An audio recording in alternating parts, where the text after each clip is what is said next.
Good morning, it's Josh Patrick, and I'm here to answer 3 questions. Share one challenge that I've overcome in the past.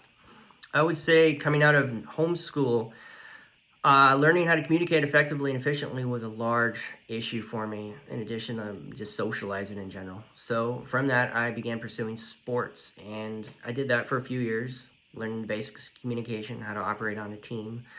And following that, taking the basics with me, I got into the fire service and I pursued that for 10 years.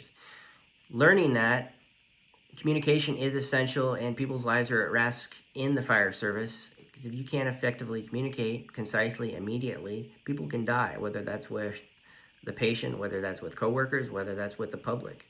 If you have a fire operation and things can go sideways, you need to get on a radio or communicate effectively with your coworkers and communicate the situation. Otherwise, people can die.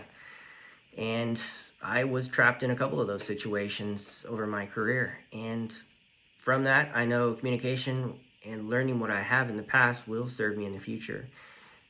Same as in the medical field, law enforcement, fire, military. Communication is the enemy, unfortunately. And poor communication does put people's lives at risk. Going on to the second question, where did I learn about nursing anesthesiology? I learned about that early on in nursing school, and a large portion of my patients ended up going down to surgery, and we followed them as the students. And I learned early on, since my circulator didn't have time to always be educating me, the anesthesiologists and the nurse anesthesia specialists, the CRNAs, would take me under their wing and basically precepted me. And I learned early that I wanted to pursue that later on. I enjoyed the pharmacology, the hemodynamics, and pretty much the entire job. The fixing a patient, being there for that one specific patient, focusing on the safety and getting that patient through that trauma, emotional or physical.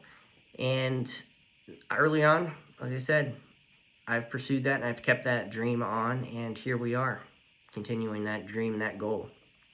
Third question, what has my online experience been like? My first bachelor's degree was predominantly online, or completely online. Military intelligence / terrorism. It was an interdisciplinary, and it was all remote. And I realized you just have to sit down, go to a coffee shop, a quiet room, sit down, do the homework, do the assignments, get up, stretch, and get back to it. I found as long as it's a well-designed program, it's effectively works well for me, and I enjoy it. And same with my bachelor's in nursing, halfway online. All right, thank you.